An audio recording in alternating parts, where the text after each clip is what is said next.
আসসালামু আলাইকুম। আজকের বাংলা নিউজে আপনাকে জানাচ্ছি স্বাগত। এখন শুনবেন সংবাদ শিরোনাম। আমাদের সংবাদটি যদি ভালো লাগে লাইক কমেন্ট শেয়ার দিয়ে জানিয়ে দিন আপনার মতামত। অধ্যাপক আলী রিয়াজ ওই নারীকে চিনেন না জানিয়েছেন প্রধান উপদেষ্টার প্লেস উইং। লকারে 832 ভরি সোনা, এসব সোনা শুধু তার পরিবারের সদস্যদেরও, জানিয়েছেন দুদক।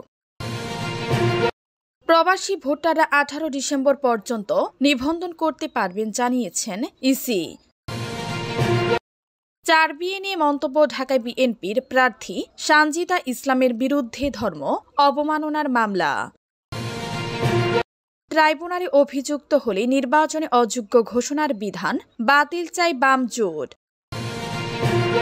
হাসিনাকে ফেরত চেয়ে বাংলাদেশের দেয়া চিঠি পরীক্ষা করে দেখছে ভারত, জানিয়েছেন রণধীর জয়সওয়াল। অধ্যাপক আলী রিয়াজ ওই নারীকে চেনেন না, জানিয়েছেন প্রধান উপদেষ্টার প্লেস উইং। প্রধান উপদেষ্টার বিশেষ সহকারী অধ্যাপক আলী রিয়াজকে নিয়ে এক নারী মিথ্যা, বানোয়াট ও ভিত্তিহীন ভিডিও বক্তব্য প্রচার করেছেন এবং তার চরিত্র হননের অপচেষ্টায় লিপ্ত হয়েছেন বলে জানিয়েছে প্রধান উপদেষ্টা প্লেস উইং। অধ্যাপক আলী রিয়াজ ওই নারীকে চিনেন না জানিয়ে প্লেস উইং বলেছে, সরকার বিষয়টির দিকে গভীরভাবে নজর রাখছে এবং এই মর্মে ব্যবস্থা গ্রহণ করার বিষয় বিবেচনা করবে। বুধবার মানহানিকর বক্তব্য প্রচার বিষয়ে অধ্যাপক আলী রিয়াজের বিবৃতি শিরোনামে গণমাধ্যমে পাঠানো এক বার্তায় প্রধান উপদেষ্টার প্লেস উইং এসব কথা বলেছে। ওই নারী গতকাল মঙ্গলবার থেকে সামাজিক যোগাযোগ মাধ্যমে অধ্যাপক আলী রিয়াজের চরিত্র হননের এই অপচেষ্টা চালাচ্ছেন বলে জানিয়েছে প্লেস উইং। বার্তায় বলা হয়েছে, অধ্যাপক আলী রিয়াজ জানিয়েছেন তিনি এই বক্তব্য প্রচারকারী নারীকে চেনেন না। তার সঙ্গে যোগাযোগ বা সম্পর্কের বিষয়ে যেসব দাবি করা হয়েছে তা সর্বর মিথ্যা। তিনি আরও জানিয়েছেন, এই ধরনের মিথ্যা বক্তব্য উদ্দেশ্য প্রণোদিতভাবে প্রচার করা হচ্ছে। এসব সোনা শুধু শেখ হাসিনার নয়, তার পরিবারের সদস্যদেরও, জানিয়েছেন দুদক। অগ্রণী ব্যাংকের 2টি লকার খুলে যে 832 ভরি 9 কেজি 707.16 গ্রাম সোনা পাওয়া গেছে, সেগুলো ক্ষমতাচ্যুত প্রধানমন্ত্রী শেখ হাসিনার একার নয়। শেখ হাসিনার সঙ্গে তার বোন শেখ রেহেনা, মেয়ে সাইমা ওয়াজেদ সহ পরিবারের সদস্যদের নামে ওইসব সোনা জমা রাখা হয়েছিল। নথিপত্র পর্যালোচনায় দেখা গেছে, এসব সোনার মধ্যে স্বর্ণালংকারের পাশাপাশি সোনার নৌকা ও হরিণ রয়েছে। দুর্নীতি দমন কমিশনে দুদক মহাপরিচালক আক্তার হোসেন আজ বুধবার রাজধানীর সেগুন বাগিচায় দুদকের প্রধান কার্যালয়ে এক সংবাদ সম্মেলনে এসব তথ্য জানিয়েছেন। শেখ হাসিনা ও তার পরিবারের সদস্যদের নামে থাকা এসব সোনা বৈধ না অবৈধ সেটা যাচাই বাছাই করা শুরু হয়েছে বলে জানান তিনি। রাজধানীর মতিঝিল অগ্রণী ব্যাংকের প্রিন্সিপাল শাখায় শেখ হাসিনা নামে থাকা 2টি লকার খুলে গতকাল 832 ভরি সোনা পাওয়া যায়। এনে আলোচনার মধ্যে আজ কথা বললেন শেখ হাসিনার বিরুদ্ধে দুর্নীতির তদন্তে থাকা সংস্থা দুদকের মহাপরিচালক আক্তার হোসেন।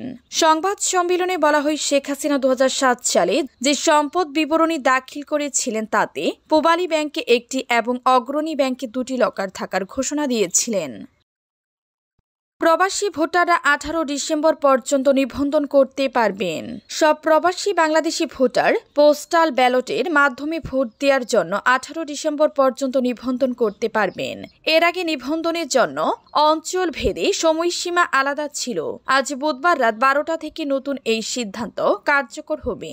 বুধবার বিকেলে রাজধানীর আগারগাঁওয়ে নির্বাচন কমিশন ভবনে সাংবাদিকদের সঙ্গে আলাপকালে নির্বাচন কমিশন ইসি সচিবালয়ের জ্যেষ্ঠ সচিব আক্তার আহমেদ এ তথ্য জানান। তিনি বলেন, এটি আগে অঞ্চল ভেদে ভাগ করা থাকলেও এখন সবার জন্য উন্মুক্ত করা হয়েছে। এটি আজ রাত 12টায় উন্মুক্ত করা হবে। ফলে বিশ্বের যে কোনো অঞ্চল থেকে প্রবাসী বাংলাদেশি ভোটাররা আগামী 18 ডিসেম্বর পর্যন্ত নিবন্ধন করতে পারবেন। পোস্টাল ব্যালটে নিবন্ধনের জন্য এখন আর কোনো অঞ্চল ভেদে পৃথক সময়সীমা থাকছে না উল্লেখ করে আক্তার আহমেদ বলেন, 5 দিন করে ওই লিমিটেশন আর থাকছে না, এখন ওপেন, যে কেউ যে কোনো জায়গা থেকে করতে পারেন। নিবন্ধনের ক্ষেত্রে প্রবাসীদের যেসব সমস্যার মুখোমুখি হতে হচ্ছে তার সমাধানে কমিশন কাজ করছে বলেও জানান তিনি। এছাড়া আগামী শনিবার সকাল 8টা থেকে দুপুর 12টা পর্যন্ত রাজধানীর শেরেবাংলা নগর সরকারি বালিকা উচ্চ বিদ্যালয়ে মক ভোটিং আয়োজনের কথাও জানান ইসির এই জ্যেষ্ঠ সচিব। তিনি বলেন, আমরা আগামী শনিবার সকাল ৮টা থেকে ১২টা পর্যন্ত শেরেবাংলা নগর সরকারি বালিকা উচ্চ বিদ্যালয়ে মক ভোটিং রিহার্সাল করব। যেহেতু জাতীয় সংসদের নির্বাচন এবং গণভোট দুটি একসঙ্গে হচ্ছে, কাজে আমরা আমাদের অভিজ্ঞতাকে আরেকটু ঝালাই করে দিতে চাই। ঢাকায় বিএনপির প্রার্থী সানজিদা ইসলামের বিরুদ্ধে ধর্ম অবমাননার মামলা। 4 বিএনএ একটি মন্তব্যের জন্য ধর্মীয় অনুভূতিকে আঘাত দেওয়ার অভিযোগে ঢাকা 14 আসনে বিএনপির মনোনীত প্রার্থী সানজিদা ইসলামের বিরুদ্ধে মামলা হয়েছে। হুসাইন মোহাম্মদ আনোয়ার নামের এক ব্যক্তি বুধবার ঢাকার মেট্রোপলিটন ম্যাজিস্ট্রেট আরিফুর রহমানের আদালতে এই মামলা করেন। হুসাইন মোহাম্মদ আনোয়ার জাতীয় নাগরিক পার্টির এনসিপি সহযোগী সংগঠন জাতীয় শ্রমিক শক্তির কেন্দ্রীয় সংগঠক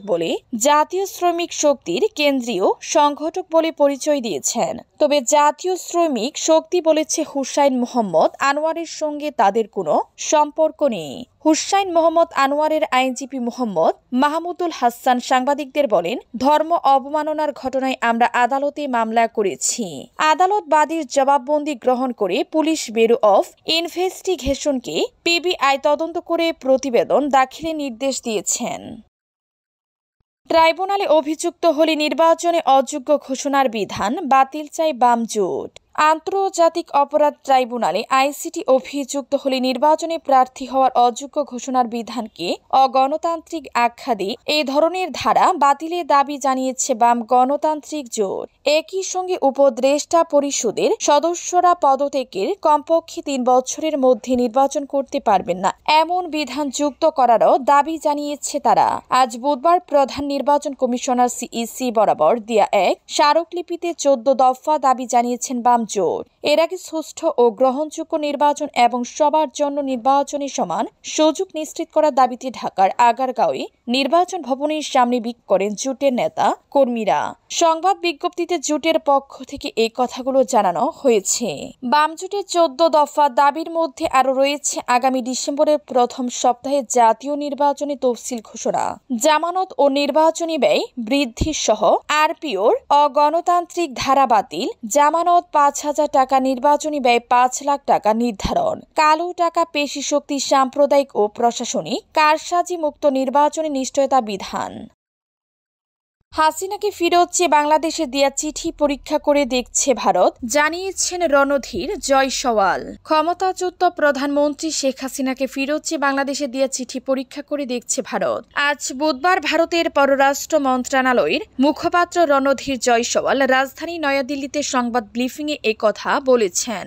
ব্রিফিংয়ে এক সাংবাদিকের প্রশ্নের জবাবে জয়সওয়াল বলেন, চলমান বিচারিক ও অভ্যন্তরীণ আইনি প্রক্রিয়ার অংশ হিসেবে অনুরোধটি চিঠি পরীক্ষা করে দেখা হচ্ছে। আমরা শান্তি, গণতন্ত্র, অন্তর্ভুক্তি এবং স্থিতিশীলতা সহ বাংলাদেশের জনগণের সর্বোত্তম স্বার্থের বিষয়ে অঙ্গীকারবদ্ধ। এ লক্ষ্য অর্জনে আমরা অব্যাহতভাবে সব অংশীজনের সঙ্গে সংগঠনমূলকভাবে যুক্ত থাকব। নয়াদিল্লিকে দেয়া চিঠির বিষয়ে আজ পররাষ্ট্র উপদেষ্টা মোহাম্মদ তৌহিদ হোসেন বলেন, শেখ হাসিনাকে ফেরত চেয়ে পাঠানো চিঠির জবাব এখনো আসেনি।